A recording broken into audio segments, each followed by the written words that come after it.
The Kremlin might be Moscow's most famous building, but it no longer dominates the skyline here like it did for centuries. In fact, if there's a new symbol for modern Russia, many would say it's this building, the 97-story Federation Tower. It's the centerpiece of a new commercial area called Moscow City, a few kilometers from Red Square.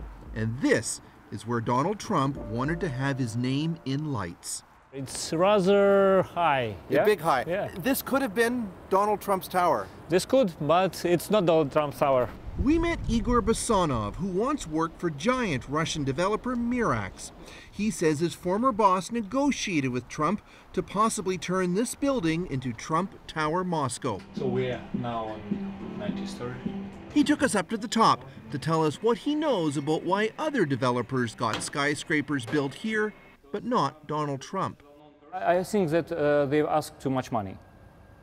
For the brand? For the brand, yeah, too much money from the landlord. Bassanov has direct experience dealing with the Trumps himself. He worked with Donald Trump Jr. on a hotel project in Kiev. He's a nice guy, you know? Very simple, very humble. He says the Trump Corporation rarely owns the buildings it brands. Instead, it charges developers a fee to market and sometimes manage the property, presuming the Trump cachet will increase the property's value. But Bassanov says there were differences over how much the Trump name was worth in Russia. If we are talking about the local or domestic tenants, it will be, I think, it will be nothing for them.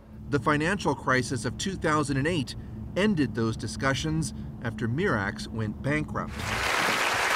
Welcome back to Miss Universe 2013, coming at you from Moscow. In 2013, the economy had improved. You had a lot of really beautiful girls. And Trump was in Moscow for his Miss Universe pageant. Talk about a Trump Tower surfaced again. Trump's Russia point man, Felix Slater, in an October 2015 email suggested, now all we need is Putin. The Kremlin says those talks never happened. Bassanov says everyone who does business in Russia knows having connections in government is crucial. Because in Russia, big projects could be stopped by the government. You could be a very nice entrepreneur and start big projects and get finance from some bank, maybe not related to the government, but they've stopped you and you couldn't do anything. In 2016, Trump's lawyer, Michael Cohen, wrote an email to the Kremlin promising that Vladimir Putin would get a $50 million penthouse if he helped. Bassanov says this part of the saga makes many Russians laugh. It's a nice question, because I think Vladimir Putin could get every apartment that he wants. So it's not some important point for him. And look, at the very top, there's an enormous condo asking about $40 million and still on the market if Vladimir Putin wants it.